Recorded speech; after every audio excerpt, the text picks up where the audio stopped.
திசையும் போற்றி நாள் சாதியும் வரவே அரம்பையர்கள் ஆடி ஆலத்தி ஏந்தி வர வரம்பகலாம் முனிவர் வரிசை மிக குறிவர நாகாந்த வேதம் நவில் போர் நெருங்கி வர மாதவர்கள் எல்லாம் மலர் மாறி தூவி வர கண்டங்க மகிழ்ந்து கண்ணான நரணரும் கொண்டாடி தேவரோடு கூறு மரன் போரே மனு கண்காண வரவேண்டியன் பிறகே மனு காண ஏகமதில்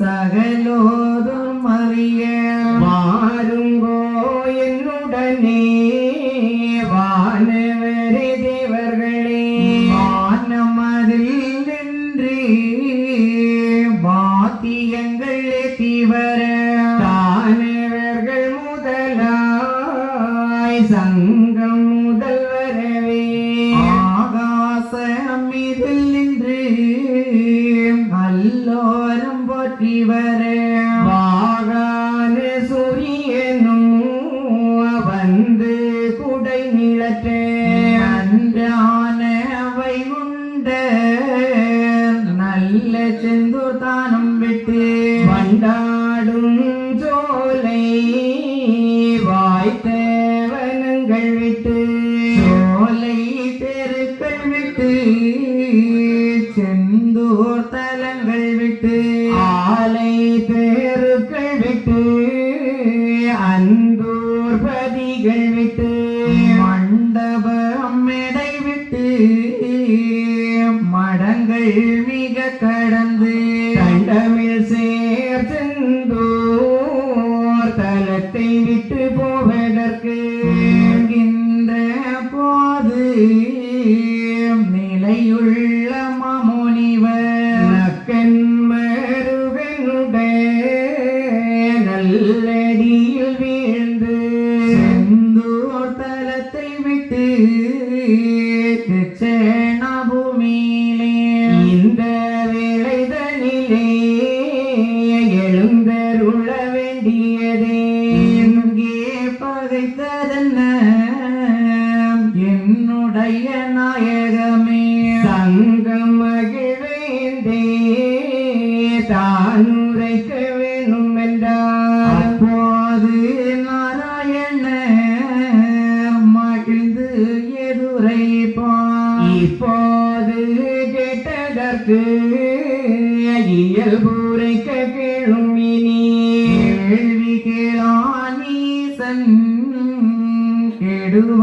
கெடுவதறியாமல் நாள்வழியாய் சான்றோரை நியாயம் இல்லாதடித்தான் சொன்னேன் புத்தி நிசனுக்கு திருவனந்தம் இருந்து என்னையும் பாராமல் இழப்பமிட்டான் சான்றோரை ஆனதால் நிசனுக்கு யான் அதிக கோபமாதாய் நான் ஊரும் விட்டு நாடி வந்தேன் செந்தூர் எங்கே இருந்தேன் யான் சிறிது காலம் எல்லாம் வெங்க பயல் சிலர்கள் பேசையுட ஆசையினால் என்னை கெணியாமல் என் கோவிலுள்ளேதான் சன்னை சொல்லி பெண்களுடன்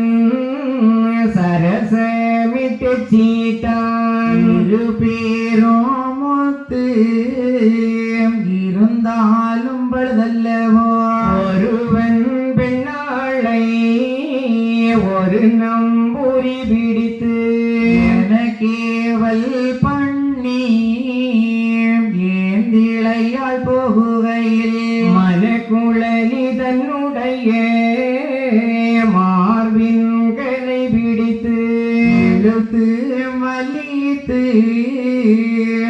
பிழிகேடு செய்யவென்று பழுத்து சழிந்த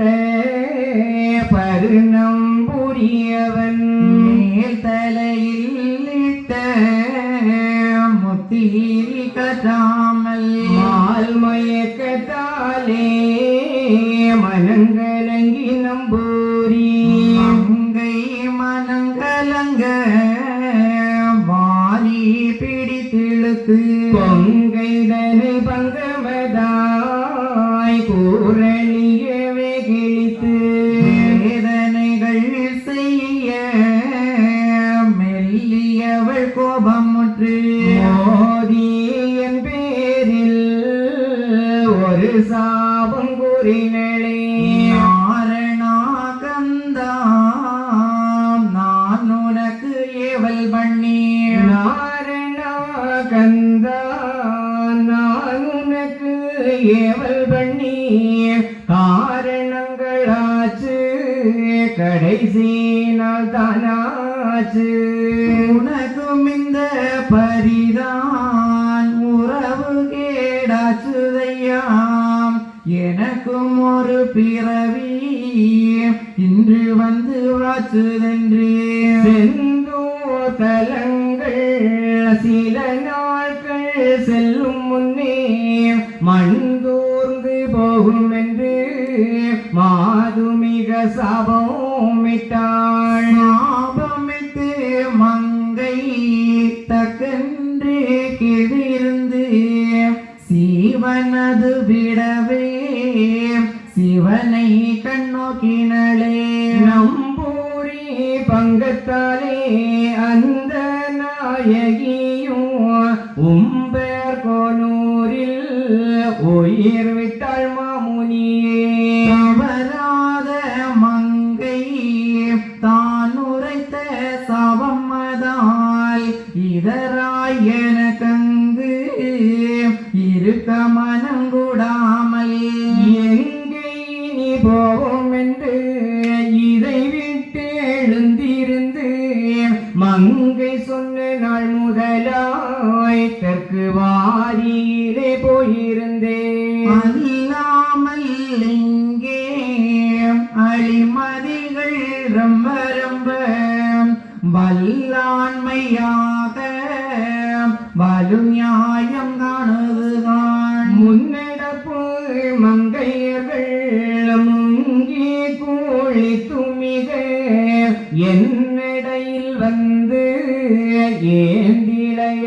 ஏந்திளையாராடுவது ஆட வரும்போது அசுத்தத்தோடும் மாறாள் பாட வரும்போது பண்ணுறாள் சுத்தமது கோவிலிலே பூசை செய்யும் குறும்பர் மிக துணிந்து தேவியருக்கியே திருடுகிறார் என் முதலை கணக்கன் முதல் நம்பூரி கள்ள பெண்ணர்களுக்கு இணக்கமதாயிருந்து என் முதலை கொள்ளை கொண்டு எடுக்கிறார் பெண்கள் எச்சியாட்டும் ஆடி ஒடுக்கிறார் பெண்கள் ஒன்னு கொன்னு தீர்ந்து பம்பை பரத்தை பகட்டுடுக்கை காட்டலெல்லாம் எம்பரனு கேட்ட இயல்பல்ல மாமுனி ஆனதால் இவ்வகைகள் யான் வேண்டாம் எனவே மானம் அழியும் முன்னே மாமுனியே தட்சணத்தில் பள்ளி கொண்டு நான் இருந்து பார்த்து சில நாள் கழித்து கள்ளியாட்டு காவடி கை கூலி தான் முதலாய் நிறுத்தல் செய்ய வேண்டியதெல்லாம் மிக நிறுத்தி பொறுத்தரசு தர்ம புவியாள போரே நீ மாமுனிக்கு சொல்லி வழி கொண்டார் தட்சணமே தாமுனி தையாம் தவ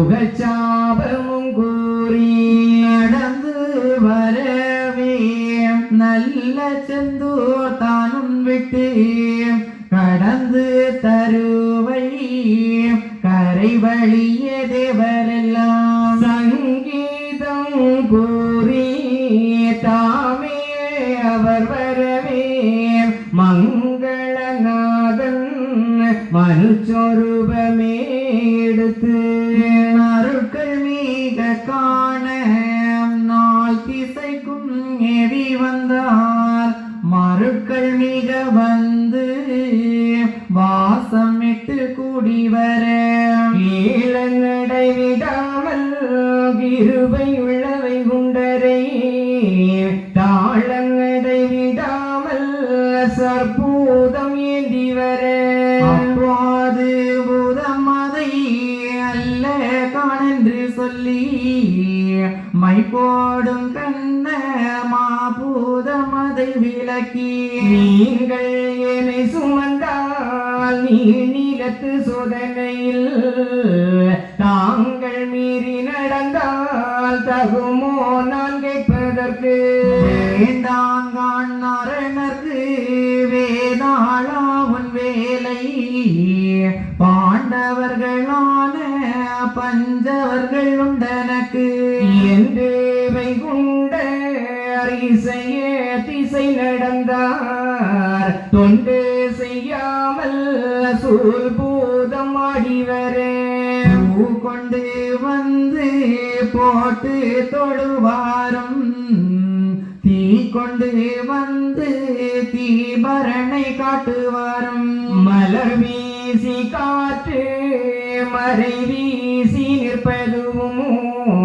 சிலம்பொன் துளி போல் சிறப்புடனே தூவி வர மதியும் குடை பிடிக்க வாயு மலை வீச துதியும் வழி தீக்க தேவர் மிக ஓலமிட இத்தனை நற்சிறப்பும் இயல்பாய் முழங்கி வர புத்தியுள்ள நாரணரும் புறப்பட்டார் தட்சணமே நதியே பிறந்த நாராயணமூர்த்தி பதியின் அலங்காரம் பார்த்து வழி நடந்தார் கங்கைதனில் பிறந்த கிருஷ்ண மகாநாதன் கங்கை வழி நோக்கி கண்ணன் வழி நடந்தான்.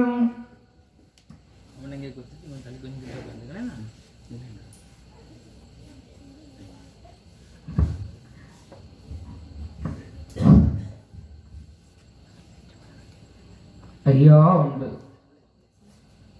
இப்பூவுலகை படைத்து காத்து ரட்சித்து அருள் புரிந்து கொண்டிருக்கக்கூடிய நாராயணரின் அளப்பெரிய கருணையினால் ஆயினிவளை ஸ்ரீமன் ஐயா நாராயணசுவாமி திருநெல்வேலி தாங்கலில் இந்த 3ஆம் நாள் திரேடு வாசிப்பு மிகவும் சீரம் சிறப்புமாக நடைபெற்றுக் கொண்டிருக்கின்றது.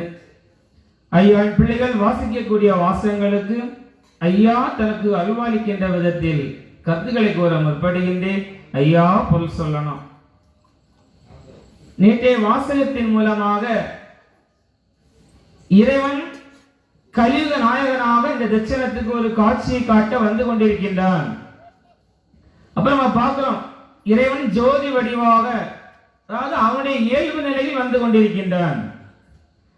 இறைவனுடைய இயல்பு நிலை ஜோதி நிலை. அதான் நம்ம எல்லா வழிபாட்டு முறைகளிலுமே நம்ம திருவிளக்கு ஏற்றி வைக்கிறது இறைவன் ஜோதி வடிவானவன் என்பதற்கான பல காரணங்கள் உண்டு. இப்படி இறைவன் அந்த அவதாரத்தை மேற்கொண்டு வர சரஸ்வதியின் மூலமாக தாலாட்டு, அதாவது இறைவன் யார், நாம வணங்கக்கூடிய இறைவன் யார், இங்கு எதற்காக வந்து கொண்டிருக்கின்றான், என்னவெல்லாம் செய்ய போகின்றான் என்பதை இந்த தாலாட்டின் மூலமாக சொல்லி பள்ளி எழுச்சி பாடல் மூலமாக எல்லா அசசத்திலையும் நீ வதம் செய்தாயே, இந்த கலியையும் நீரல்லவா அழிக்க வேண்டும், திச்சம் நோக்கி எழுந்தருளி வாப்பா என்று சொல்லக்கூடிய நிலையில் அந்த பள்ளி எழுச்சி பாடலை பாடி இறைவன் அந்த கலைமணி ஞானமுனியை இறைவனுடைய இடது பக்கமும் வலது பக்கமும் சாட்சியாக நிறுத்துகின்றார். அதாவது தென்மேற்கு மூலையில் அந்த கன்னிமலையில் கலைமணியும், வடகிழக்கு மூலையில் ஈசானத்தில் ஞானமுனியுமாக இருக்க வைக்கின்றான். இப்படி இறைவன் கடற்கரையில் வர, அதாவது இறைவன் ஜோதி வடிவாக வந்து கொண்டிருக்கின்றான். அப்படி வரும்பொழுது இந்த தேவர்கள் எல்லோரும் அபயம் விடுகின்றனர். அப்ப இந்த அபயத்தை நமக்கு என்ன சொல்லப்படுது? நாராயணா நாதா சிவ நாதா உமக்கபயம், நாடு கலி கேடு வரும் உமக்கபயம்.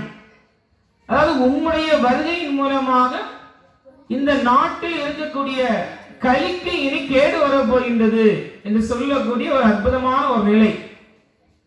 அது மட்டுமல்லாமல் இந்த அபயத்தின் மூலமாக அந்த கண்ணனாக இருந்தவன் தான் இங்கு வைகுண்டமாக வந்திருக்கின்றான். கலியுகத்தில் காளின் என்று சொல்லக்கூடிய பாம்பை நர்த்தனமாடி கொண்டாயே, ஒவ்வொரு அசசக்திகளையும் வதம் செய்தாயே, இந்த பிள்ளைகள் என்ன என்ன கஷ்டப்படுகின்றார்கள் பார். நாங்க ஆகமத்தை நாங்க மறித்து பேசுகின்றோமோ, அணைப்பார் உந்தன் துணையே எல்லாம் அவருக்கு வேறாரும் உண்டோ. அணைப்பவர் நீர் அல்லவா, நீரல்லவா இந்த பிள்ளைகளுடைய தந்தை, நீரல்லவா அணைக்க வேண்டும். இந்த பிள்ளைகள் எல்லோரும் ஆற்றில் அலை கோரையை போல் அலைவதும் தெரியாதோ. அதாவது ஆற்று நீருடைய வேகத்திற்கு அதில் நிற்கக்கூடிய செடி என்பது நீர் அந்த பக்கம் சென்றால் அந்த பக்கமாக சாயும் செடி, இந்த பக்கம் நாம் அசைத்தோம்னா இந்த பக்கமாக செடி அசையும். அதே போல இந்த பிறவி கடலில் இந்த பிள்ளைகள் எல்லோரும் அங்கும் இங்குமாக தத்தளித்துக் கொண்டு இருக்கின்றார்களே. அணைப்பவன் அல்லவா வாரும், தட்ச நோக்கி எழுந்தருளும், முத்தா உனக்கு பயம். முத்தன் நம்மை போன்று உடல் அமைப்பு என்பது இறைவனுக்கு கிடையாது. இது நமக்கு பட்டாபிஷேக வாசிப்பு வரைக்கும் நமக்கு உறுதிப்படுத்தப்படுது வாசகங்கள் எல்லாம். முத்தன் நம்மை போன்று உடல் அமைப்பு இல்லாதவன், தானானவன், இதெல்லாம் தேவர்கள் மூலமாக நமக்கு நிரூபிக்கப்படுது. இறைவன் யாராலும் தோற்றுவிக்கப்படக்கூடியவன் கிடையாது, தன்னை தனக்கு தானாகவே தோன்றக்கூடியவன் என்று சொல்லி அந்த தேவனிடம் இறைவன் சொல்கின்றார். எல்லோரையும் காத்தருள்வதற்காக எல்லா விஞ்சைகளையும் நான் பெற்று வந்து கொண்டிருக்கின்றேன். ஒரு ஈமச்சடங்கு என்பது எள்ளும் நீரின் மூலமாக செய்வார்களோ, அதே போல இந்த சான்றோருக்கு நான் நல்ல எண்ணங்களை கொடுத்து இந்த கலிக்கு நான் ஈமச்சடங்குகள் என்பது செய்வேன், பதற வேண்டாம் என்று சொல்லி இறைவன் கரையில் வருகின்றான் ஜோதி வடிவாக. நம் நேற்றைய வாசத்து மூலமா நம்ம பார்க்கிறோம். முன் பெற்ற தாய்க்கு சடல ஒரு காட்டினார். முன் பெற்ற அல்ல பெற்ற அந்த சுவாமி கருமை நிறமாக ஒரு பாக்கியத்தை பெற்றவள், கனவில் கண்டவள். அந்த பாக்கியத்தை பெற்றவளுக்கு இறைவன் ஜோதி வடிவாக காட்சியை காட்டினாலும் அவளுடைய எண்ணம் தன் மகன் மகன் என்று இருப்பதனால அவள் கண்ணுக்கு தன் மகன் போல இருக்கின்றது. இறைவன் சொல்லி பார்க்கின்றார், எல்லா செயலும் சுட்டி காட்டி பார்க்கின்றார், ஞானம் பெற முடியவில்லை.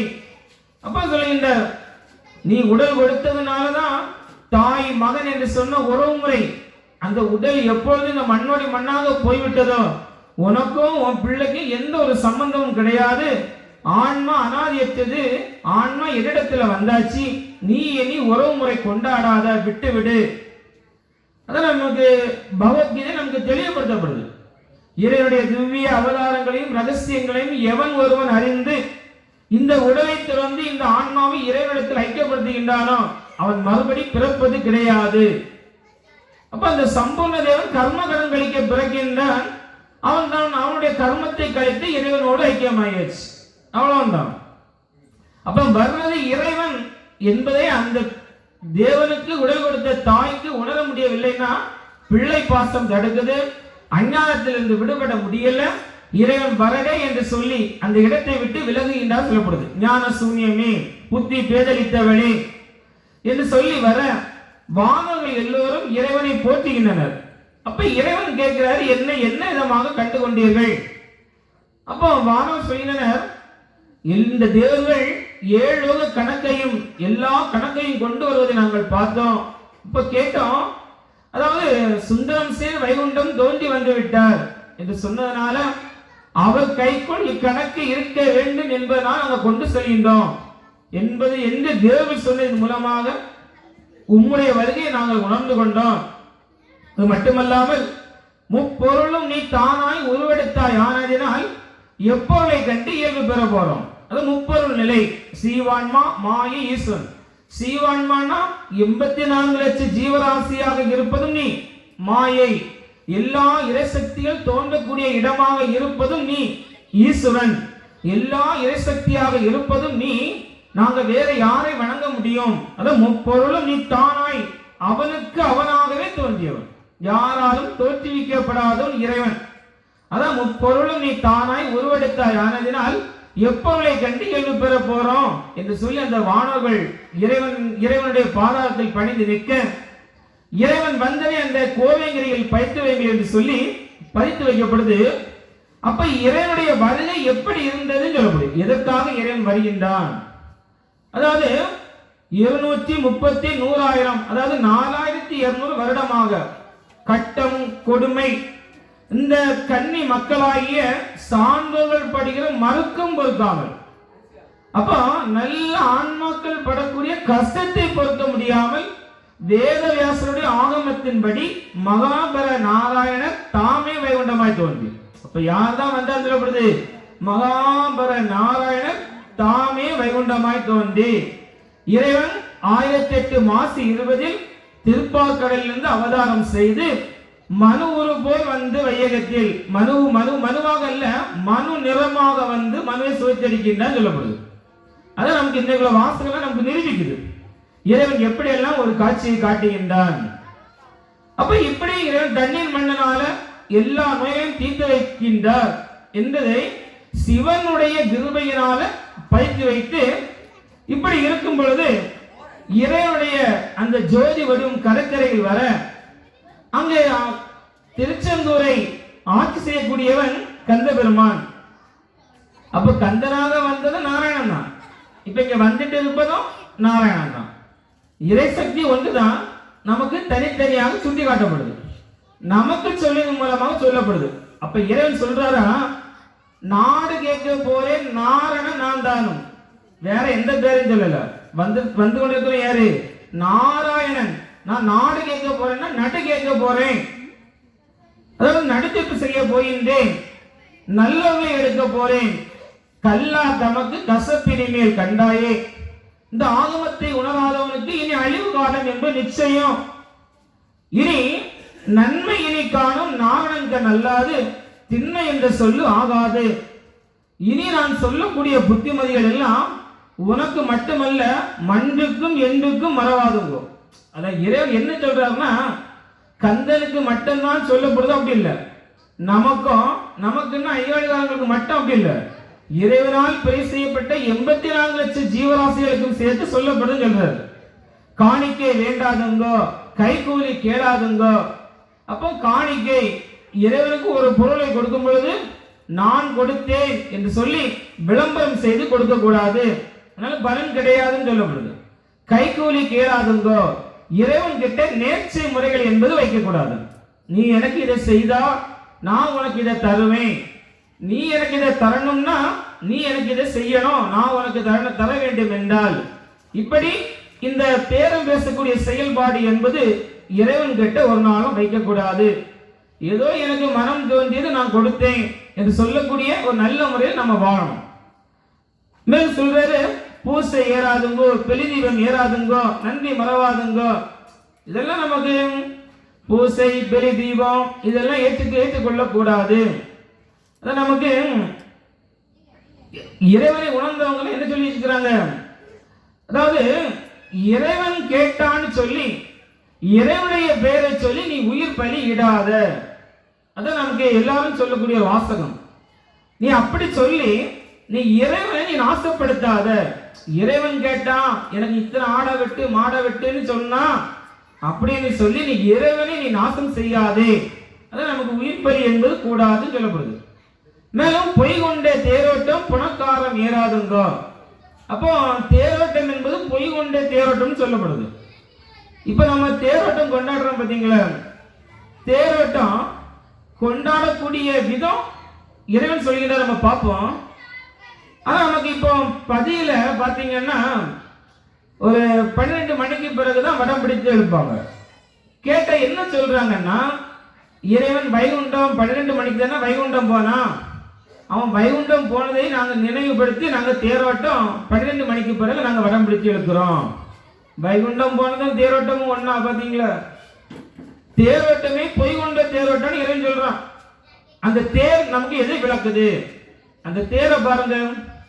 அந்த தேர் எங்க இருந்து வடம் பிடித்து இழுக்கிறாங்களோ அந்த தேர் அந்த தெரு வீதிகளை எல்லாம் சுற்றி மறுபடியும் அதே இடத்துல வந்து நிற்கும். அப்ப அந்த தேர் எங்க வந்து வந்ததோ இந்த இடங்களை எல்லாம் சுற்றி விட்டு மறுபடியும் அதே இடத்துல வருது. பாத்தீங்களா? அந்த தேர் என்ன சொல்றது? இந்த உடல், அதாவது உள்ள இறைவன் புறாத ஆன்மா. இந்த ஆன்மா இந்த உடலை சுமந்து, இந்த ஆன்மா எங்க இருந்து வருது? இறைவன் கிட்ட இருந்து வந்த ஆன்மா. இறைவன் கிட்ட இருந்து வந்த இந்த ஆன்மா இந்த உடலை சுமந்து தன்னுடைய கர்மத்தை எல்லாம் கழித்து விட்டு இந்த உடலை இந்த மண்ணில் போட்டுட்டு இந்த ஆன்மா மறுபடியும் இறைவன்கிட்ட போய் சேர்ந்துடும். இதுதான் ஜீவ பிரம்ம ஐக்கியம். அப்ப இந்த ஆன்மாவை விளக்கக்கூடிய நிகழ்வு தான் தேரோட்டம். எல்லாம் நம்ம இது 10 நாள் திருவிழா, 11 நாள் நம்ம தேர் வடம் பிடித்து இழுக்கிறோம் அப்படின்னு சொல்லி எல்லாம் செய்யக்கூடிய காலம். நம்ம என்ன விஷயம் தெரியாம நம்ம செய்து கொண்டிருக்கிறோம். அதுலயும் பாருங்களேன், தேர்ல நாம என்னைக்கும் இப்ப தேரோ வாகனமோ, வாகனமாக இருந்தாலும் சரி தேராக இருந்தாலும் சரி, இறைவனை நாம தோல்ல சுமக்கணும், இறைவனை நாம வடம் பிடித்து இழுக்கணும். இது நம்முடைய கர்ம பலன். இறைவனை நாம என்னைக்கு நாம தோல்ல சுமக்க வேண்டியதுதான், இறைவனை நாம வடம் பிடித்து இழுக்க வேண்டியதுதான், இல்லையா? ஆனா நீங்க அதுலயும் பாருங்களா, 10-15 எமுலகவாதிகள் எல்லாம் தேர்ல ஏறிப்படுத்துறோம். அப்ப இந்த கலிவிச பாவிகளையும் சேர்த்து இழுக்கணும். இந்த பாவை இப்ப யாருக்கு கிடைக்குது? இந்த மக்களுக்கு கிடைக்கவே கிடையாது.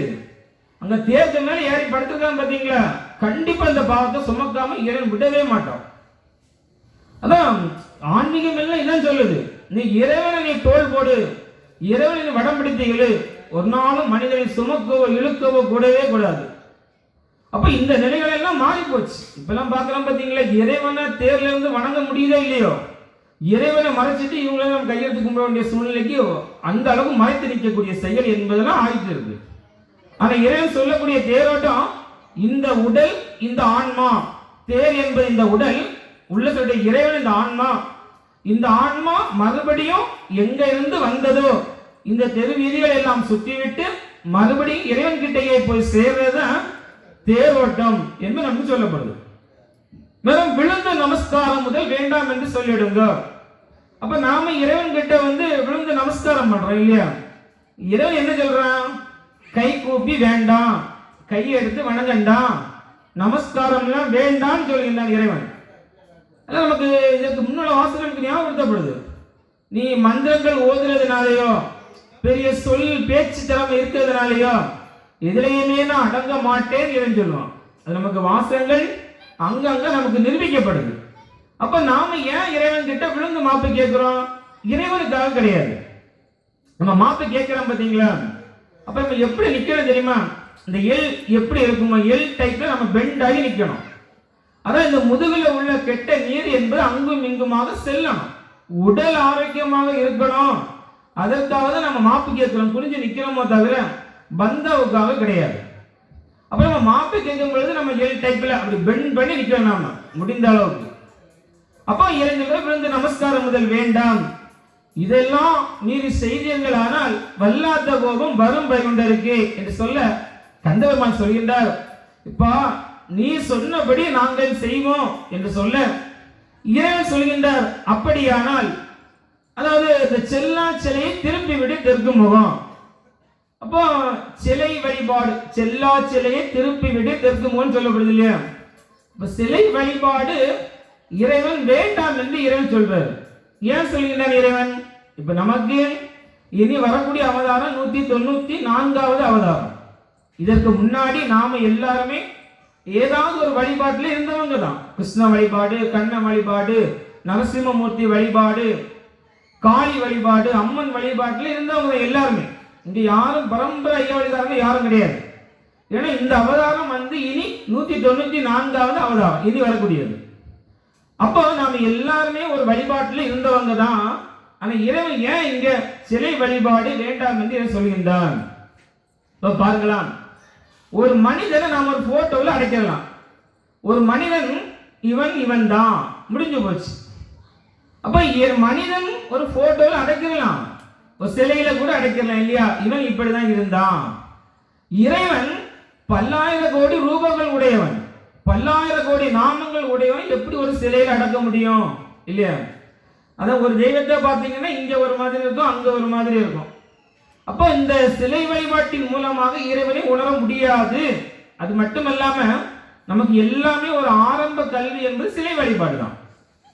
இப்ப நாம எல்லாரும் ஒரு pre KG, LKG, UKG, first second தேர்டுன்னு போய் ஒரு 10th +2 ஒரு டிகிரி வாங்கி அந்த ஒரு டிகிரியை வச்சு நாம நல்ல பணம் சம்பாதிப்போம் இல்லையா? இல்ல நான் ப்ரீகேஜி தான் படிச்சிருக்கேன்ப்பா, எனக்கு ஒரு 10,000 ரூபாய்க்கு ஒரு சம்பளத்துக்கு ஒரு வேலை தானே தருவானா? தர மாட்டான். அப்ப எப்படி நாம ஒரு உயர்ந்த நிலைக்கு சென்று ரூபாய் சம்பாதிக்கிறது, பணம் சம்பாதிக்கிறதுக்கு ஒரு உயர்ந்த கல்வி என்பது தேவையோ, அப்ப நம்ம அங்க போனா ப்ரீகேஜி நம்ம மறுக்க முடியாது. இல்ல நாங்க படிக்காம வந்து சொல்ல முடியாது. எல்லாரும் ப்ரீகேஜி படிச்சு தான் வந்திருப்போம். அதே போல சிலை வழிபாடு என்பது நமக்கு ஆரம்ப கல்வி போன்றது. அதை விட்டு ஒவ்வொரு படிப்படியாக மேல வரணும். வந்தாதான் இங்க இருக்கக்கூடியவர்கள் மட்டும்தான் இந்த ஆன்மாவுக்கு மோட்சத்தை தர முடியும் என்பதனால்தான் சிலை வழிபாடு வேண்டாம் சொல்லப்படுதோ தவிர அந்த வழிபாட்டை குறை சொல்றது கிடையாது. அதான் சொல்றோம் பார்த்தீங்களா, எந்த இறைவனை பார்த்தாலும் ஐயா உண்டுன்னு சொல்லணும். மற்றவங்க எப்படி வேணாலும் வணங்குவாங்க, அவங்க வழிபாட்டில் இறைவனை எப்படி வணங்குவாங்களோ அந்த பேரை வைத்து எல்லா இறைசக்தியும் வணங்குவாங்க. நாம ஒரு நாளும் அந்த தெய்வத்தை திட்டவோ சண்டை போடவோ எல்லாம் போகக்கூடாது. இது இறைவன் விரும்புகின்ற நம்ம இப்படி இருக்கணும். அப்ப தெற்கு முகமாக திருப்பி விடனா, இத்தனை நாளும் நீ இந்த மக்களுக்கு விக்கிரக வழிபாடு கொடுத்து கொண்டிருந்தாய், இனி அந்த தென் திசை, இனி இந்த மக்களுக்கு நீ ஞானத்தை கொடுக்கக்கூடியவனாக இரு என்று சொல்ல அந்த கந்தபெருமானும் அப்படியே செய்கின்றார். அப்ப சொல்கின்றார், ஒரு நெல் எடுக்கும் முன்னே பல சோதனையும் பார்த்து நடுதீர்ப்பும் செய்வேன். இங்க நமக்கு ஒரு நெல் இரு நெல்னு சொல்லப்படும். ஒரு நெல்னா கலியுகம், இரு நெல்னா தர்மயுகம். இந்த கலியத்தை அழித்து தர்மத்தில் முன்னெடுப்பேன் என்பதெல்லாம் கந்தபெருமானுக்கு மூலமாக நமக்கு சொல்லி, கருதி இருங்கோ கருத்தை இருந்து போகாதுங்கோ, இது மண்டுக்கும் என்றுக்கும் மறவாதுங்கோ. அப்ப எல்லாருக்கும் சேர்த்து சொல்லப்படுது, நம்ம எல்லாரும் இப்படி இருக்கணும். அப்படி எல்லாருக்கும் சேர்த்து சொல்லி இறைவன் ஆகாய மார்க்கமாக வருகின்றான் சொல்லப்படுது. ஜோதி வடிவாக வந்து கொண்டிருக்கின்றான். இறைவனை சுற்றி இந்த தேவர்கள் எல்லோரும் வர்றாங்க. அப்ப இந்த வானர்கள் இறைவனை போற்றுகின்றனர். அழகான ஒரு வாசகம் என்ன சொல்லப்படுது, அண்டரோடு தெண்டனே தெண்டிசை நின்று வரும் ஆதவனை சூழ்கணம் போல் ஹரிஹரி அரகரா சிவ சிவா என்று முதல் ஆடியே பாடி வரவே. அண்டரோடு தெண்டனி தெண்டிசை நின்று வரும் ஆதவனை சூழ்கணம் போல்.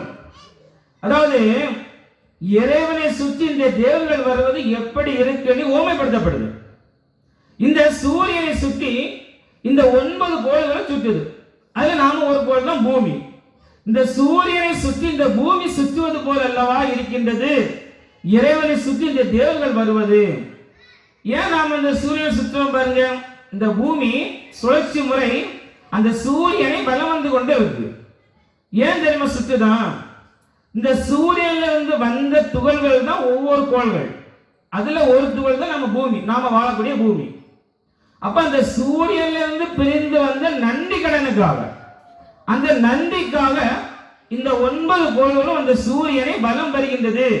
இப்படி அல்லவா இருக்கின்றது தேவர்கள் இறைவனை சுற்றி வருவது என்று சொல்லி அந்த வானர்கள் இறைவனை போற்ற மேலும் சொல்கின்றனர், நீலங்கிரி, அதாவது எல்லையற்ற கருணை உடையவனே, அது மட்டுமல்லாமல் பசுவாமனே, ஜீவாத்மாக்களை காக்கக்கூடியவனே, சுத்தா உனக்கேட்டா தமை வித்தாய் வாழ்வித்தாய் துவாரகாபதி கரசே என தொழுதார்.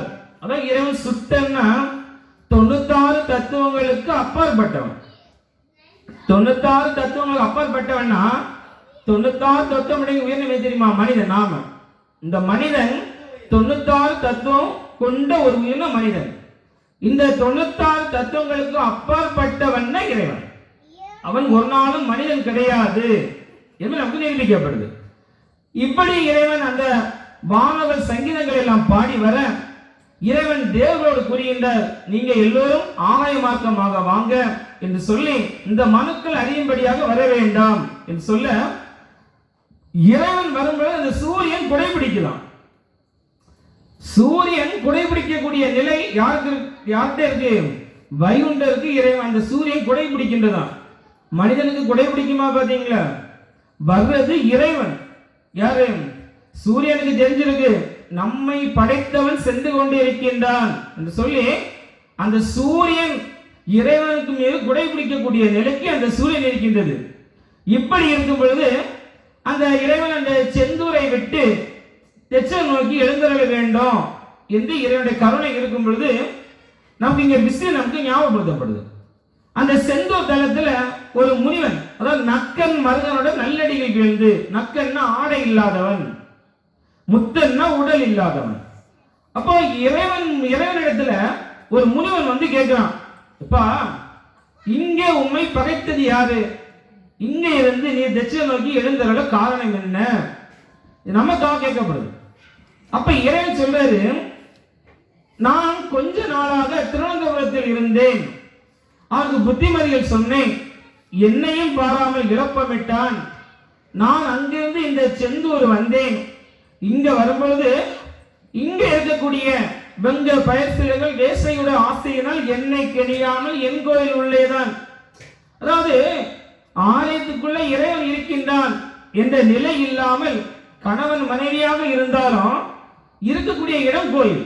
அப்ப அந்த ஆலயத்துக்குள்ள எப்படி இருக்க வேணும் என்ற நிலை கூட இல்லாத நிலை போய்கொண்டிருக்கு. அது மட்டுமல்லாம ஒரு நம்பூதிரி ஒரு பெண்ணை மானபங்கம் செய்கின்றான். அந்த பெண் உடனடியாக அவள் உயிர் விடக்கூடிய தருவாயில் என்னை பார்த்து ஒரு சாபத்தை போடுகின்றாள். நாரணா கந்தா, நான் உனக்கு ஏவல் பண்ணி காரணங்கள் ஆச்சு, கடைசி நாள் இந்தாச்சு, இனி உனக்கு இந்த உறவு கேடாச்சு, எனக்கு ஒரு பிறவி வந்து வாய்த்து விட்டது. அப்ப இறைவனுக்கு அந்த இடத்துல இடம் இல்லை. அது மட்டும் இல்லாம இந்த பெண் என்ன சொல்றான், எனக்கும் ஒரு பிறவி வந்து வாய்த்ததுன்னா இனி எனக்கு இறப்பு பிறப்பு இல்லாத பேரின்ப வாழ்வு கிடைச்சிச்சு. இப்படி அந்த பெண் சொல்லி அந்த இடத்துல உயிர் விட்டாள். எனக்கு அங்க இருக்க பிடிக்கல, நான் தெற்கு வாரியிலே போயிருந்தேன். அப்ப இங்க என்ன சொல்லப்படுது, இறைவனுடைய ஆலயத்தில் நாம சண்டைகள் என்பது போடக்கூடாது. ஒரு நாளும் இப்ப நீ பாட பார்க்கின்றாய், நான் பாட பார்க்கின்றேனா என்று சொல்லி இறைவனுக்கு செய்யக்கூடிய முறைகள்ல ஒரு நாளும் சண்டை என்பது போடக்கூடாது. போட்டா என்ன நடக்கும், அந்த இடத்துல இறைவனுடைய கருணை என்பது இருக்காது.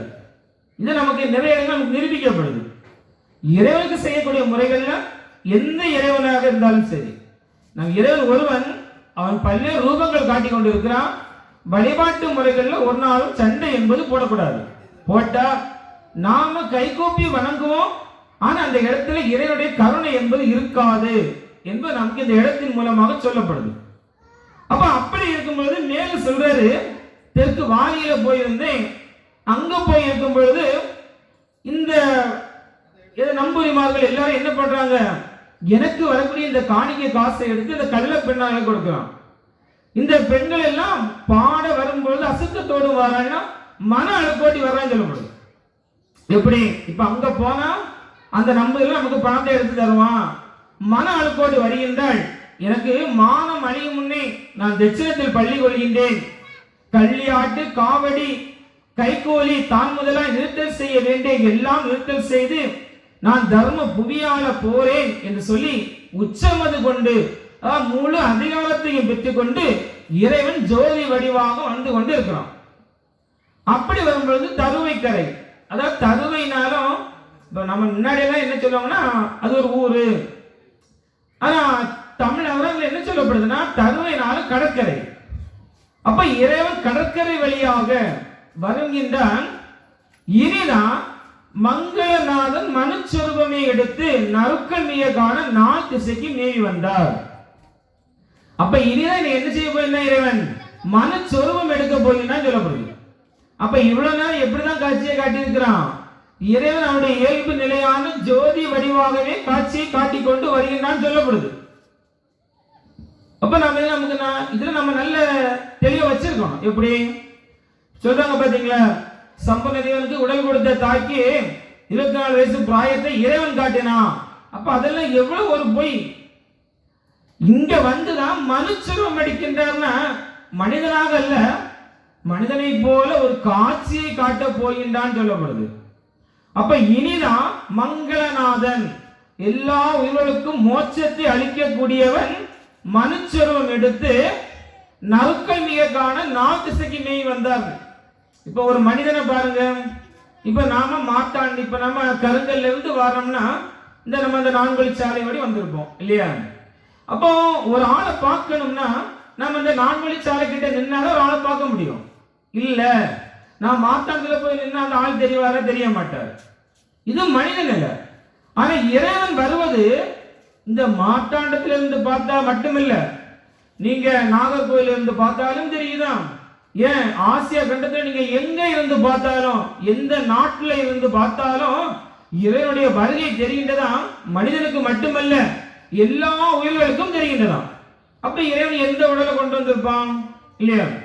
மனிதனாக இருந்திருந்தா அவன் இந்த வழியாக வர்றானா இந்த வழியாக சென்று பார்த்தா மட்டும்தான் முடியும், ஒருவர் மட்டும்தான் பார்க்க முடியும். ஆனா இறைவனுடைய வருகை எங்க எங்க இருக்கக்கூடிய எல்லோரும் அறியும்படியாக வந்து கொண்டிருக்கின்றான்னா, இறைவன் காட்டக்கூடிய சொரூபம் எல்லா உயிர்களுக்கும் பொதுவான ஒரு துரித வடிவத்தை காட்டிக்கொண்டு வருகின்றான். எல்லா உயிர்களுக்கும் பொதுவான ஒரு வடிவத்தை காட்டிக்கொண்டு வருவான். அப்ப இனிதான் மனுச்சர்வம் எடுக்கின்றான். ஏன் மனுச்சர்வம் எடுக்கிறான்? இது நமக்கு 8ஆம் நாள் வாசகம் நமக்கு நிரூபிக்குது. அந்த கலிக்கோட்டு மாமுனி கேட்கின்றான் ஒரு வார்த்தைக்காக, பா கட்டா கலியை கருவறுக்க வருவேன் என்று சொல்கின்றீரே, நீர் அப்படி அங்கு வரும்பொழுது நாங்கள் உமை கண்டு நலம் பெறுவது எப்படி? கண்டுன எப்படி? இந்த ஊன கண்ணுக்கு ஒரு காட்சி வேணும். இப்போ இறைவன் வந்து எல்லா இடமும் இருக்கிறான், பார்க்கும் இடமெல்லாம் பரந்தாமனே இல்லையா? இறைவன் இல்லாத இடம் கிடையவே கிடையாது, எல்லா இடமும் இருக்கிறான். ஆனா நம்ம ஒரு பள்ளியறை வச்சிருக்கிறோம், இது சின்ன பிள்ளைங்களுக்கானது. இப்ப பாருங்களா, இப்போ சின்ன பிள்ளைகிட்ட இந்த கம்புல இறைவன் இருக்கிறான் பாருங்க, அந்த பிள்ளைக்கு தெரியுமா? தெரியாது. அந்த பிள்ளை கேட்கும், எங்கன்னு கேட்கும். அப்ப பள்ளியறைக்குள்ள பாரு இறைவன் இருக்கிறான். அப்ப அந்த பிள்ளை ஆமா இங்க இறைவன் இருக்கிறான் கையெடுத்து வணங்கும். அப்ப இந்த பள்ளியறை ஒன்று சின்ன பிள்ளைங்களுக்கானதுன்னா அஞ்ஞான இருளில் இருக்கக்கூடியவர்களுக்காக கொடுக்கப்பட்டது பள்ளியறை. என்னன்னு ஆகம ரீதியில இருக்கு. அப்ப இறைவன் எல்லா இடமும் இருந்தாலும் இந்த ஊனக்கண்ணுக்கு ஒரு காட்சி வேணும் பாத்தீங்களா? அதே போல இறைவனுடைய வருகை நாம ஞானம் பண்ணணும்னா இந்த ஊனக்கண்ணுக்கு ஒரு காட்சி வேணும். யார் கேட்கிற நமக்காக? கலைக்கோட்டு மாமுனிவன் கேட்ட கேள்வி.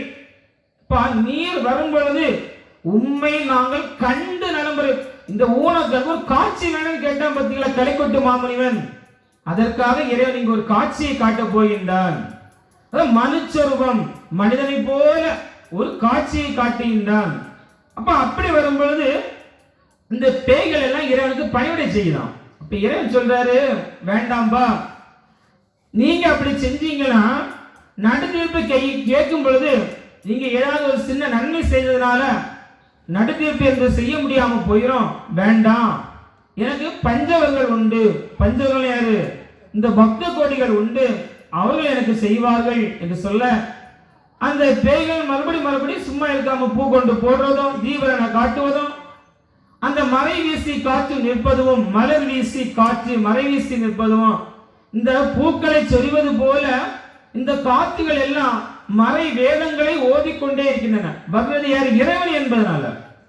மதியும் குடைபிடிக்க வாயும் மறை வீச துளியும் துதியும் வழி தீக்க தேவர்கள் மிக ஓலமிட கங்கை தனில் பிறந்த கிருஷ்ண மகாநாதன் கங்கை வழி நோக்கி கண்ணன் வழி நடந்தார். அப்ப இறைவன் வந்து கொண்டு இருக்கின்றான் என்பது நமக்கு சொல்லப்படுது. இப்படி இறைவன் வரும் பொழுது அந்த நல்ல உயிரினங்கள் எல்லாம் இறைவனை போற்றுகின்றது. எவ்வாறு என்பதை நம்ம வரக்கூடிய வாசகத்துல பார்ப்போம்.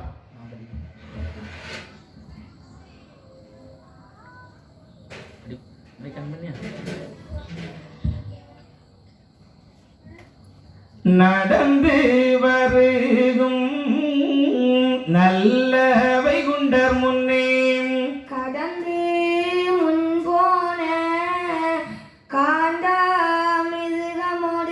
சிங்கமுடு யாழி செங்கருடன் நங்கனுமன் பங்கமில்லாதஞ்சி பாலிர பட்சிகளும் ஐந்தலை நாகம் அஞ்சு பஞ்சசாரை செந்தலை கருடன் செய்காண்ட மிருகம் கலியங்கண் காணாதே காடோடி வந்திருந்த சாவிலா மாமிருகம் சிந்தவன பச்சி முதல் தர்மவை உண்ட தான் வந்த என்று சொல்லி பொறுமை குலங்களெல்லாம் புறப்பட அகமகிழ்ந்து வந்து வைகுண்ட மலரடியை பூண்டு கொண்டு சித்தகுல மன்ன தெய்வ பெருமாளே வைகுண்டறிய போ வருவீரென்று கை கண்ட நீதியும் காணாதால் போலிருந்தோ கப்பல் கரை கண்டா போல் கண்டோமை உண்மையும் நாம் செப்ப தொலையாத திருவடியை போற்றி செய்ய வாரோங்கான் உம்முடனே வைகுண்ட பெம்மானே தாருங்கோ என் முதுகு சாமியின் பரமது எந்திவைகள் எல்லாம் இறங்கி தொழுதிடவே நன்றென்ற அந்த நாராயண உரைப்பார் ஒரு விழி பொருங்கோ உண்மை இது தப்பாது திருவிழிக்குள்ளே என்னிடத்தில் வந்திடுங்கோ இருங்கோ முன்னையச்ச இடத்திலே போயிருங்கோ கருத்தீருங்கோ கருதியந்து போகாதீங்கோ அலைய வீடாதிருங்கோ அஞ்சு பஞ்சமதையும் குலைய விடாதீருங்கோ குரு நினைவை உள்ளட்டும் என்று அவைகளுக்கு எம்பெருமா சட்டமிட்டு அன்று அவைகளையும் அனுப்பி மிக நடந்தார் நடந்து வலது கும்பிட்டு நல்லவன வாசம் விட்டு கடந்து சில ஊரும் விட்டு கடல் வழியே தான் நடந்தார் பிரசகனிகள் ஏற்று ராவும் பகல் நடந்தான் இசை கொண்ட ராசர் வியாச பதிகன் தந்தார் வாரி கரை வழியே வரவேணும் என்று சொல்லி சூரிய வஸ்ப துல்வா குறிப்பார்த்து வீரியநாதன் விரைவாய் வழி நடந்தார் கடலுக்குள் பதிகள் கண்டுகான் நடந்தார் மடமடன அட்டவனை வாரி தீர்த்தமாடி கடல் பொம்மான் வாழா கனவே என்று சொல்லி திடமுடனே வாரி சென்று கண்டு தந்தொழவே முத்துக்குள் ஜங்கு முன் வந்து தன்னிட்டு பத்து பெரிய வைகுண்ட மன்னவரே இத்தனை நாளும் இயல்கிய நதுவினார் சற்றும் வெளி காணாதே சமுத்திரத்தில் உள்ளிருந்தோம் தர்ம பெருமாளே சாமி நீர் வந்ததனால் நன்மையுடன் நாங்கள் நாட்டிலே வரோங்கான் ஒரு சொல் வரைக்கும் உவப்பதியிலே வாழ்ந்திருங்கோ இரு சொல்லாகு மட்டும் இங்கிருங்கோ என்று உரைத்து நடந்து வைகுண்ட நாடி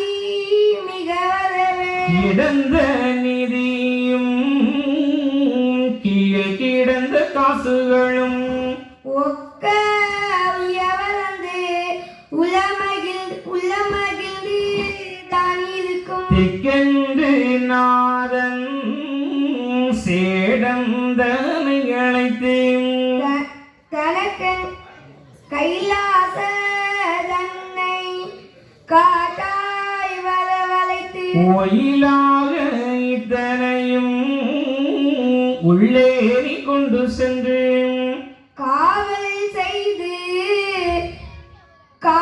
செய்து கொள்ளு கைலாசம் என்று வைத்தார் தேவன் சட்டமிட்டு தட்சணம் போகவென்றேன் நடத்தினார் துரிதமுடன் நாராயண தட்சணத்தில் நல்ல நாராயணரும் நாடி வழி நடக்க வல்ல பெருமான முனிவரும் கூடி எல்லோரும் கூடி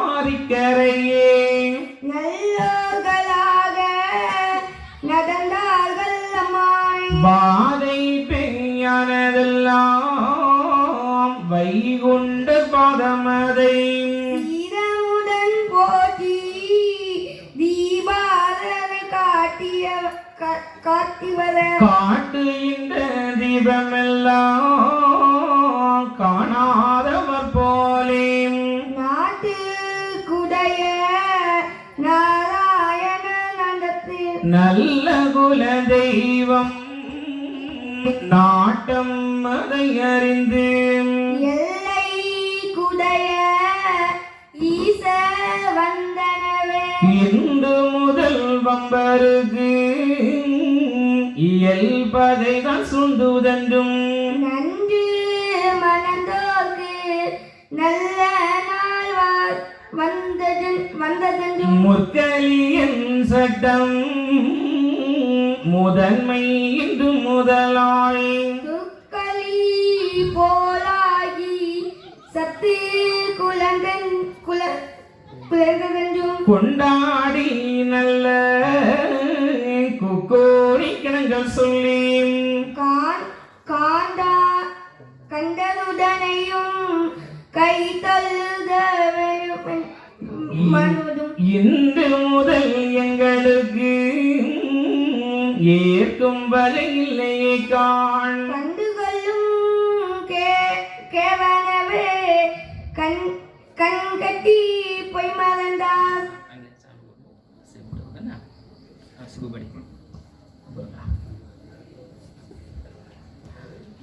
நாகிலம் அரசு ஆள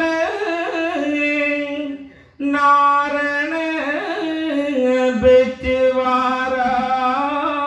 பெற்றுவாரான் தானிரமான அன்பாய் சகலரும் கேட்டுக்கொள்ளும் மாநில தோறு என்னை வருந்தியே தேட வேண்டாம் நானினி செய்யாகாம் நவின்றவர் தெய்வம் போலாம் தெய்வங்கள் உலகிலெல்லாம்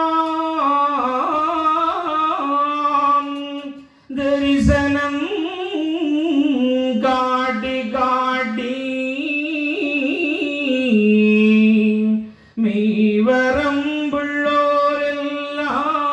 மெய்வரம்புள்ளோரெல்லாம் மேதினி விட்டு போந்தார் பொய்வரம் பசாசு எல்லாம் பொன்னுற வகை பாராமல் மெய் மறந்துரைகள் சொல்லி மேதினி ஒளித்தாரன்றே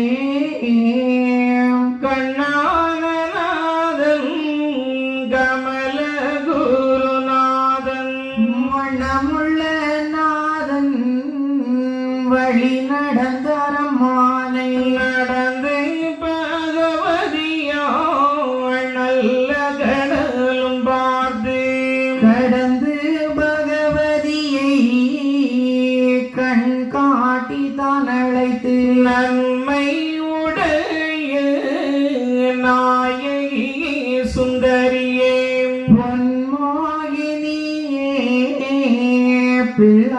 நான் சொல்வது வைகுண்டம் பிறந்து வார்த்தை ஒன்று கொள்ளாள கொண்டார் குலத்தை உருவேற்ற வந்தேன எந்த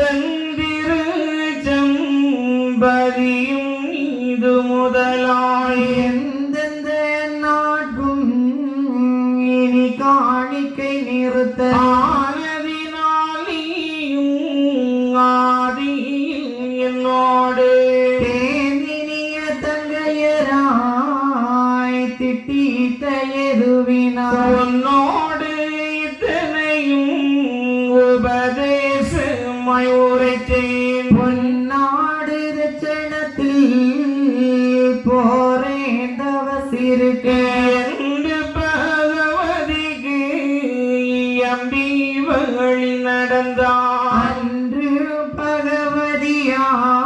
பகவதியாளரைக்குள் அடைத்திருந்தார் நாராயணரும் நல்ல சங்கத்தாருடனே சீராய் மணவை பரிநோக்கி தான் நடந்தார் தங்காசி என்ற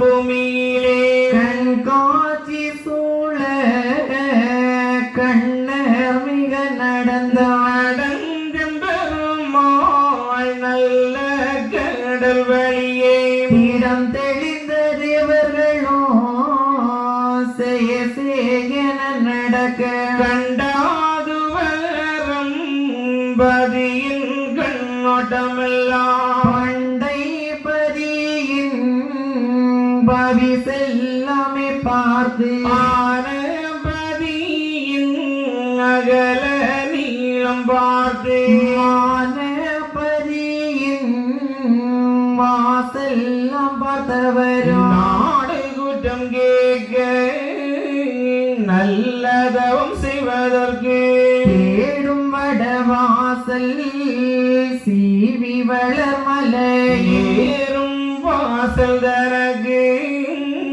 நிகரில்லை அமெனவே கவசு குகந்த தலங்கள் இது நன்றனவே உபசீவன வளரும் உகந்த புவிதனவே என்று மனதில் நீ எந்தன் பெருமானும் அந்த வேத முனியை அழைத்து மொழி கேட்கவென்று மானி முனியே வல்ல கலைக்கான மொழி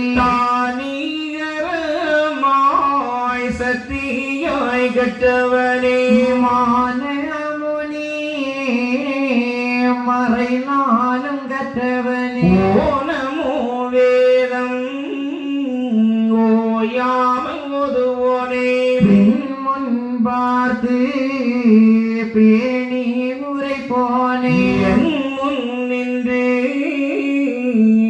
எம்புரை கேட்டை உரை நீ நாண்டவ சிறுக நாடுரை நீ மாமுனி மாந்தவசு குகந்த மாமுனியை என்றுரைத்தான்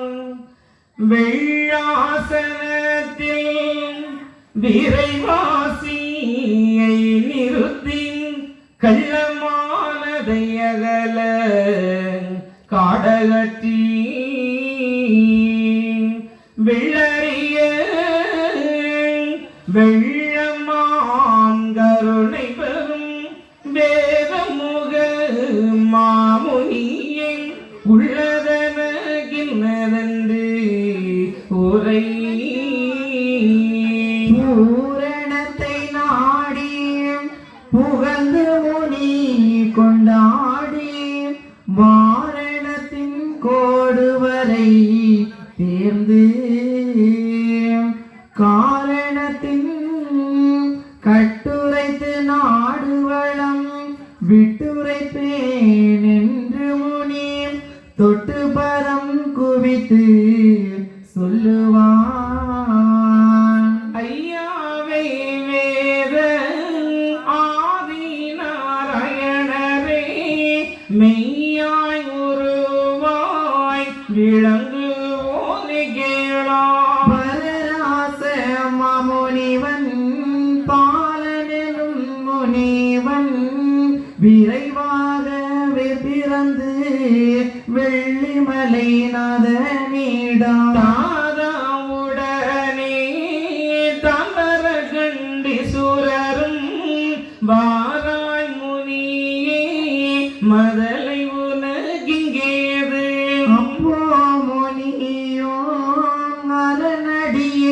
தான் பூண்டு இப்போது பாண்டு இம்மாத மின்னாளில் பஞ்சகர நாதி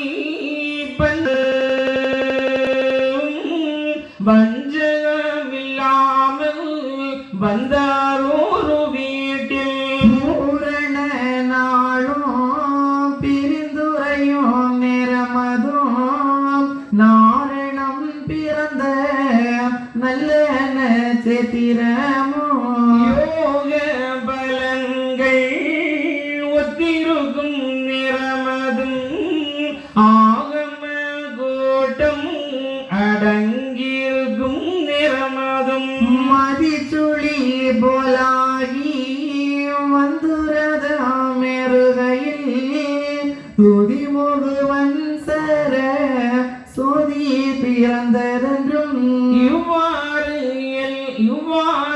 கூட்டம் எல்லாம் எழுந்தொரு நாள் அவ்வாறு தங்கண்ட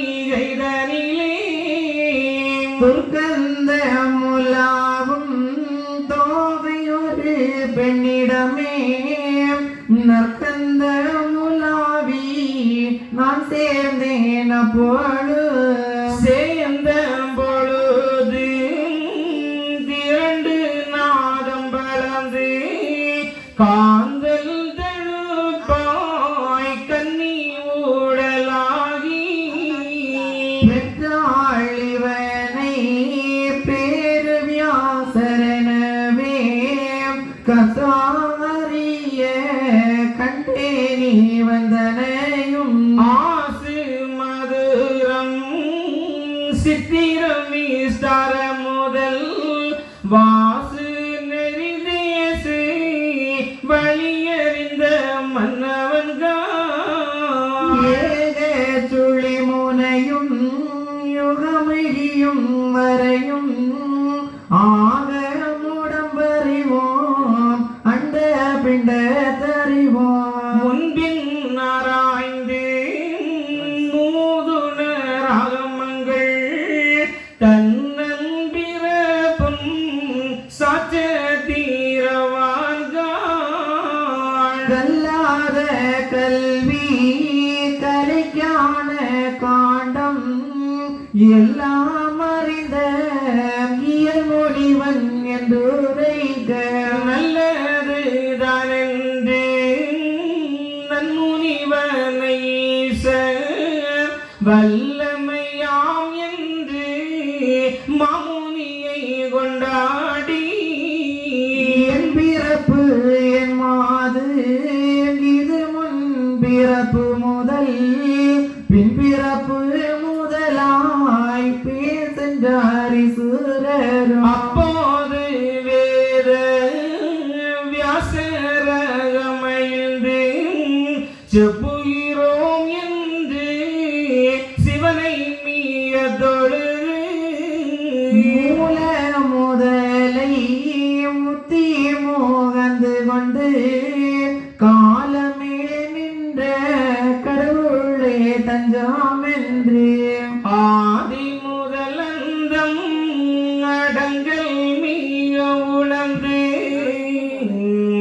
சாதி பதம் போற்றி சொல்லுவன் மாமுனியும் மும்மூர்த்தியான முதல் மூர்த்தி தோன்றியதும் அம்மூர்த்தி தன்னில் ஆயிழையால் தோன்றியதும் சத்தியிலே நாதம் தான் தோன்றி வந்ததும் வித்தியாய் நாதம் அதில் விந்து மிக தோன்றியதும் விந்திலே விக்னோமம் விரைவாக தோன்றியதும் அந்த முறை முதலாய் அண்ட பிண்டம் வரையும் சொல்லி யோகமதுதான் தோன்றும் பலை குரலுற்றான் சல்லி கொடிய சண்ட குருணி முதல் ஈசன் பிறப்பு வரை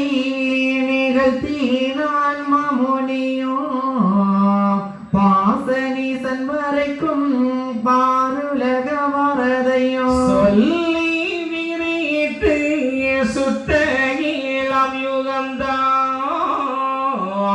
நல்ல யோகமதுதான் நாடுவதும் சொல்லி மிக வல்ல யுகத்தில் வளரும் மனுபலமோ எல்லாமே சொல்லி ஏற்றவை உண்ட முதல் அந்நாட்டை சொல் ஒன்றுள்ள அரசாள பொன்னான நாராயண மகேந்திரனும் நல்ல வைகுண்டாம் நற்பிறவியாய் வந்து வல்ல கரியுகத்தில் வாய்த்தது புவியில் புதுமை மிக செய்து பொல்லாத வம்பகையால் அடிகள் எரிகள் அவர் பட்டம் புவியில் குடி தாழ்ந்த பேர்காய் கோபம் அதை அடக்கி நல்லோரு காய்பாடுபட்டு நல்ல உபதேசம் அதாய் பஞ்சகர நாவிகளை பம்மலாய் தான் நடத்தி கொஞ்ச நாளும் கழித்து குதித்து குதித்து வளர்ந்து ஆடவராய் சமைந்து ஆண் பெண் போல இருந்து தேட அறிவார்க்கு திரவியம் போல இருந்து பச்சை குழந்தை பருவமும் ஆகியவர் மெச்ச கோடியாக்கு மேவும் பருவம் போலும் சுத்த கிழவரை போல் சூசி பிராயமுமாய் மெத்த புலம்பி விழலும் பிராயம் போலாம் நாலு பிராயம் நாளதுக்குள்ளே எடுத்து கோலி கையேந்தி குன்னும் பிராயம் போலாம் பார்க்க பிராயமுமாய் படுக்க கீழவமாய் திரவனுமாய் சந்திக்கு செய்தவனுமாய் காக்க தீர்த்தனுமாய் கத்தாதி கத்தனுமாய் ஏக்க திருத்தனுமாய் இவ சமைந்து பூகத்தில் தர்மத்தால் கலியை தன்னந்தன் கரைத்து கர்மத்தை இடழித்து காந்த கோலமும் எடுத்து தேரோரை காத்து நிசமாகவே எழுப்பி ஏனாரை கொன்று ஏழரகத்தும் பூத்தி உலத்து கூகம் பழகு எல்லாம் ஒரு தளத்தில் தொகுத்து நடு தீர்ப்பு செய்து மிக தெளித்து ஆகாத பேரை எல்லாம் நரகமதில் மாவாக தள்ளி வாசல் தன்னை போட்டி சித்தத்து கேட்க செடத்தோரை தான் எழுப்பி பத்தரை மதுர பைம்பொன்னிற பப்பரிய சாகாவரங்கள் சனங்களுக்கு கொடுத்து ஆகாக நல்ல வரிசை மிக கொடுத்து ஆண் பெண்ணுடனே அதிக வாழும் கொடுத்து காண காண காட்சி கனமாய் மிக கொடுத்து செல்லவை உண்ட சீமை என்பதாரையோ அல்லலகற்றி அரசாழ்வாரி சுரரே மூர்த்தி எல்லாம் முதல் மூர்த்தியாயிருக்கும் எம்மூர்த்தி எல்லாம் மூர்த்தி போலிருக்கும் வை உண்ட பெம்மான் வாய்த்த செந்து கடலில் உம்மை கொண்ட நாதன் வந்து பிறப்பது வளர்ந்து தவம் செய்வதுவும் வாய்த்த புவித சனமே குழந்தை வைகுண்ட குமார பிராயம் மட்டும் கோலாகலனாய் குருவாய்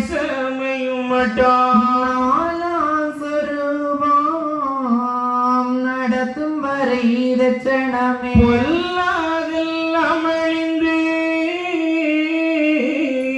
பூவகொலுவாகும் மட்டான் எல்லாவழக்கும் இருப்போம் தட்சணபதியே ஆதியில் உதித்தவாறும் அரண் சிவ பிறவிவாரும் ஓதிய யுகங்கள் வாரும் ஒவ்வொரு அசுரன் வாரும் நீதியாய் மனுக்கள் வாரும் நீதமாங்குண்டர் வாரும் தீதிலாதம்மன்யாய சிறப்புட வாரும் சொன்னோம். இப்ப இறைவன் கலியுக நாயகனாக இந்த தட்சணை நோக்கி வந்து கொண்டிருக்கின்றான். அப்போ நமக்கு தருவைக்கரை, அதாவது தட்சணம் அந்த திருச்செந்தூர் பதியை விட்டு வெளியேறிய பிறகுதான் இறைவன் இனி மனுச்செல்வம் எடுக்க போகின்றான். அதாவது மனிதனாக கிடையாது. நமக்கு பிறகு பூவண்டர்ல நமக்கு நிறைய நேரம் உபதேசிக்கின்றார். கலிச மன்னருக்கு சொல்வதாக நமக்கு சொல்லப்படுது. ஆறு யுகத்திலேயும் மனு நிறமாக வந்தவன் தான் இந்த வைகுண்டமாக வந்திருக்கின்றான். மனு நிறமாக தான் வந்திருக்கான். அப்படி எல்லாம் நமக்கு மறுபடியும் நமக்கு நினைவுபடுத்தப்படுது இறைவன் யார். அப்போ தருவைக்கரை வழியே கடற்கரை வழியாக வரும் பொழுது மங்களநாதன் மனுஸ்வரூபமை எடுத்து நறுக்கல் மிக காண நாள் திசைக்கு மேய் வந்தார். அப்ப இறைவனுடைய வருகை எல்லோரும் அறிந்து கொள்ளும்படியாக தான் இருக்குதான். மனிதனாக இருந்தா இப்படிலாம் முடியாது. இறைவன் அப்ப இப்படி இறைவன் வரும் பொழுது அந்த பிசாசுகள் எல்லாம் பணிவிடை செய்து வேண்டாம் என்று சொல்லி இறைவனுடைய கருணை தட்சணை நோக்கி வருது.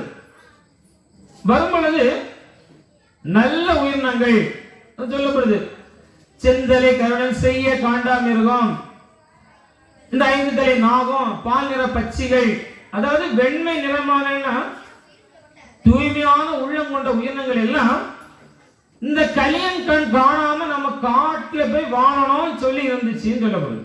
அப்ப காட்டுக்கு போனா களி பச்சாதா? காடு இங்கதான் இருக்கு. 14 லோகத்துக்குள்ளதான் காடும் இருக்கு.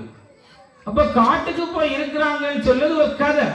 என்ன சொல்லப்படுதுன்னா, களி தன்னை பற்றிவிடக் கூடாதுன்னு சொல்லி தன்னை தானே பாதுகாத்து கொண்டு இருந்த உயிரினங்கள் எல்லாம், இறைவனுடைய வருகை கண்ட உயிரினங்கள் எல்லாம் இறைவனுடைய பாதாளத்துல வந்து பூண்டு கொண்டு என்ன சொல்லுதான், பா நாங்கள் கப்பல் கரை கண்டார் போல் கண்டோமே உண்மையும் நாம். அதான் நம்ம கப்பல், இப்ப நம்ம லைட் ஹவுஸ் இருக்கு, கலங்கரை விளக்கம் எதற்கு இருக்கு? இப்ப கடல்ல கப்பல், கடல் நீர்ல செல்லக்கூடியவங்களுக்கு கரை என்பது தெரிய வேண்டும். அப்ப நாம இந்த லைட் ஹவுஸ் கடற்கரை கலங்கரை விளக்கத்தை பார்த்தா, நாம இந்த இடத்துல ஒதுங்கலாம், ஒதுங்கக்கூடிய இடம் இருக்கு, அவங்களுக்காண்டி வைக்கப்பட்டது லைட் ஹவுஸ் கலங்கரை விளக்கம். அப்ப இந்த கடல்ல தத்தளிக்க கூடியவங்க இந்த கலங்கரை விளக்கத்தை பார்த்து, அதான் கடல்ல தத்தளித்து கொண்டு இருந்தவங்க கடற்கரைக்கு வந்தாச்சுன்னா எவ்வளவு சந்தோஷப்படுவாங்க. அப்படி நாங்க சந்தோஷப்பட்டோம் அப்பா, நாங்கள் உம்முடனே வாரோம், எம்முடைய முதுகை தாரோம், நீர் எம்மோடு நீர் பயணியும் என்று சொல்ல நான் சொல்கின்றார், ஒரு விழி பொறுங்கோ, இரு விழிக்குள் என்னிடத்தில் வந்துடுங்கோ. அப்ப இந்த களி அழிக்க வரைக்கும் இங்க உட்காருங்க, தர்மீகத்தை முன்னெடுக்கும் பொழுது நான் உங்களை ஏற்றுக்கொள்கின்றேன் என்று சொல்லி அதே இடத்துல போய் இருங்க என்று சொல்லும் பொழுது இறைவன் சொல்லி கொடுறார். கருதி இருங்கோ, கருத்தை இறந்து போகாதங்கோ, அலைய விடாதிருங்கோ, 5 பஞ்சமதையும் கொலைய விடாதிருங்கோ, குரு நினைவை உள்ளேற்றும். அதாவது இறைவனே தஞ்சம் என்று சொல்லக்கூடிய நிலையில நீங்க இருங்க என்று சொல்ல, அந்த உயிரினங்கள் எல்லாம் அப்படியே போய் இருக்கின்றது. இறைவன் வருகின்றான். எப்படியாம்? சூரிய புஷ்ப துருவ குறிப்பார்த்து வீரிய நாதன் விரைவாய் வழி நடந்தார். அதான் நாதன், நாதாந்த வேதத்தின் நாயகன், கருணையே வடிவானவன் வந்து கொண்டிருக்கின்றான். அப்படி வரும்போது கடல் விலங்குகள் எல்லாம் மறுபடியும் கேட்கின்றது. கடல் விலங்குகள் எல்லாம் முத்துக்கள், சங்கு, இதெல்லாம் மறுபடியும் அதை சொல்கின்றது, எப்பா இத்தனை நாளும் நான் உண்மை காணாமல் இருந்தோம், நீ வந்து விட்டீர், நாங்களும் உங்களுடைய வாரம் என்று சொல்ல இதை சொல்லி நீங்க மறுபடியும் அதே இடத்துல போயிருங்க, கலியை அழைத்து தர்மயத்தை முன்னெடுக்கும் பொழுது நான் ஐக்கியப்படுத்திக் கொள்கின்றேன், உங்களை நான் எடுத்துக் கொள்றேன் சொல்ல அந்த சேடன் கடலரசனை வரவழைத்து இதை நீ உள்ள வைத்து காத்துக்கொள் என்று சொல்ல அந்த சேடன் அப்படியே செய்கிறது. நாராயணன் தட்சன் நோக்கி நடக்கின்றார்.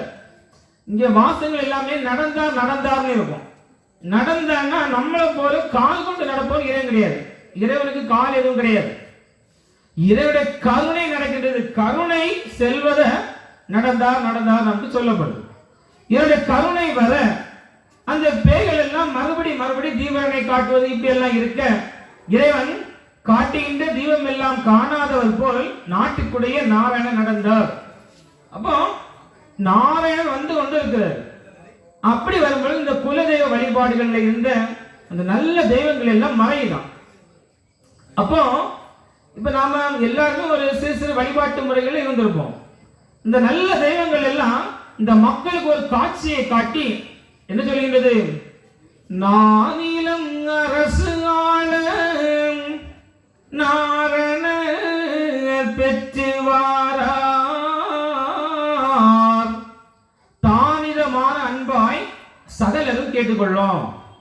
அப்ப நானிலம் அரசு ஆளுவதற்காக நாராயணன் பெற்று வருகின்றார். பெற்று எனது விஞ்சைகளை எல்லாம் இறைவன் பெற்றுக் கொண்டு வந்து கொண்டிருக்கின்றான் சொல்லப்படுது. பெற்று கொண்டான்.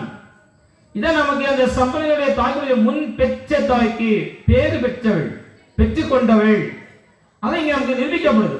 இறைவன் நாராயணன் எல்லா விஞ்சைகளையும் பெற்று வந்து கொண்டிருக்கின்றார்.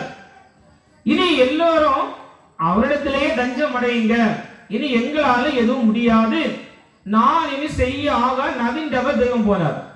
அப்ப இனி எங்களால எதுவும் முடியாதுன்னு சொல்லி நல்ல குல தெய்வங்கள் எல்லாம் உதவி கொள்ளுது. அப்ப இப்படி இந்த தெய்வங்கள் எல்லாம் உலகில ஒரு தரிசனம் காட்டி நாராயணன் நீங்க வணங்குங்கன்னு சொல்லக்கூடிய தருணம். அதுலயும் முந்த முறுக்குள்ள சில இறைசக்திகள் எல்லாம் உதவி கொள்ளுது. பார்த்துக்கலாம் நமக்கு என்ன என்று சொல்லக்கூடிய நிலை. இப்படி இருக்கும் பொழுது இறைவன் அந்த பகவதியை கண்காட்டி நீ என்னோடு பிறந்த தங்கை ஆனதினால் சொல்லப்படுது. அப்ப நம்மளை போல இறைவனுக்கு ரத்த பந்தம் இருக்குமா? இப்ப நமக்கு உடல் கொடுத்ததுனால அண்ணன் தங்கை அம்மா அப்பா தாய் மகன் சொன்ன உறவு முறை, இதெல்லாம் ரத்த பந்தம். இறைவனுக்கு இந்த ரத்த பந்தம் எல்லாம் கிடையாது. அப்ப என்ன சொல்லப்படுது, அண்ணன் தங்கை சொல்லப்படுது பாத்தீங்களா, மாமன் மாமன்னன், மைத்துடன் மருவி நிற்பவன், அச்சுடன் தன் நிலையிலிருந்து பிறகாதவன். அப்ப இங்க அண்ணன் தங்கை இப்படி எல்லாம் சொல்றது என்னன்னா, நாம உடன் பிறப்பு, இறைவன் வந்து உடன் தோன்றிய சக்தி, அவனது இயக்கத்திற்கு உதவியாக தோன்றிய சக்தியை தான் அண்ணன் தங்கை மாமன் இப்படி எல்லாம் சொல்லப்படுது. தவிர நம்மளை போல ரத்த பந்தம் என்பது இறைவனுக்கு கிடையாது. அப்ப இங்க தங்கைனா உடன் தோன்றிய சக்தி கிட்ட இறைவன் சொல்லப்படுது. தங்கன்னா அப்போ ஒரே வீட்டுல பிறந்திருப்பாங்களோ அப்படியெல்லாம் இல்லை. உடன் தோன்றிய சக்தி சொல்றாரு, நான் உயிர் கொண்டோர் குலத்தை உருவேற்ற வந்தேன். அப்ப இறைவன் எதற்கு வரேன்னு சொல்லப்படுது, உயிர் கொண்டோர் குலத்தை உருவேற்ற வந்தேன்னா, இப்ப நாம எல்லாம் ஏன் பிறந்திருக்கிறோம், கர்மத்தை கழிப்பதற்காக. இந்த கர்மத்தை கழித்து இறைவனோட ஐக்கியமாகணும் சொல்லி நாம பிறந்தோம் பாத்தீங்களா. நம்மை இந்த பிறவியிலிருந்து விடுவித்து இறைவனோடு ஐக்கியப்படுத்திக் கொள்வதற்காக நான் செல்கின்றேன் சொல்றான். உயிர் பெறுவதையே பிறவி பயனாக கொண்டு பிறந்த இந்த ஆன்மாக்களுக்காக நான் செல்கின்றேன். அது நம்முடைய வழிபாட்டுடைய தன்மை. இப்ப மற்ற வழிபாடுகள்ல நல்ல ஒரு ஆடம்பரம் இருக்கும். நம்ம பரம்பரை வழிபாட்டுல வந்து ஆடம்பரங்கள்லாம் இருக்காது. இப்ப மற்ற வழிபாடுகள்ல அது வெட்டின இது வெட்டின அப்படி எல்லாம் இருக்கும். நம்ம வழிபாட்டுல அப்படி ஒண்ணும் கிடையாது. ஆனா நம்ம நல்லா யோசிச்சு பாருங்களா, மற்ற வழிபாட்டுல இருந்த நாம எப்படி இந்த வழிபாட்டுக்கு வந்தோம் அதெல்லாம் தெரியவே தெரியாது. ஏன் வந்தனுடைய இறைவன் நமக்கு இனி வரக்கூடிய வாசகத்தை ஏன் சொல்ல நம்ம பார்க்கலாம்.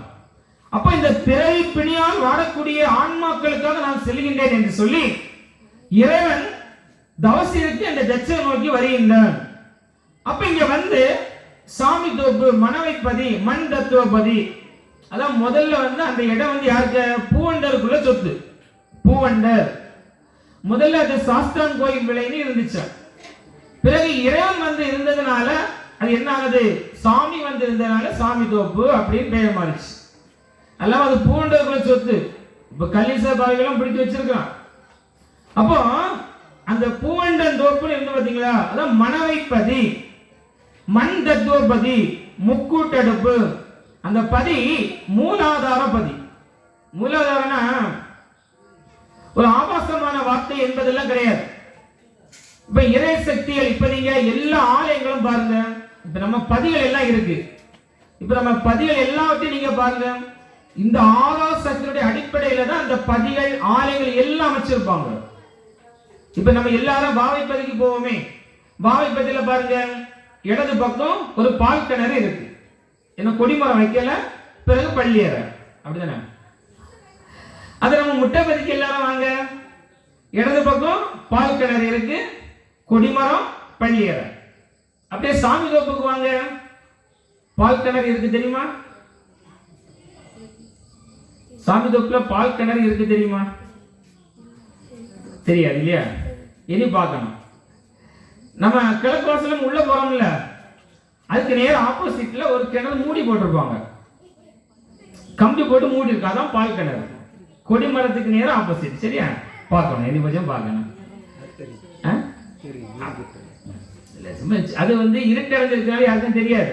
தேரோட்ட நேரத்தில் வந்து எப்படின்னா அந்த கம்பியெல்லாம் எடுத்து அதுல வந்து கருப்பட்டி தர்மம்லாம் கொடுப்பாங்க. அந்த நேரம் தான் கிளியரா தெரியும். எல்லாம பதிய இருட்டடைஞ்சா கிடக்கு, அது வேற. அதனால யாருக்கும் தெரிய வாய்ப்பு இல்லை, அதான் கேட்டது. அப்போ இப்ப நம்ம கிழக்கு வாசல் வடக்கு வாசல் சுத்திட்டு நாம சுத்தி கிழக்கு வாசல் உள்ள போறோம்.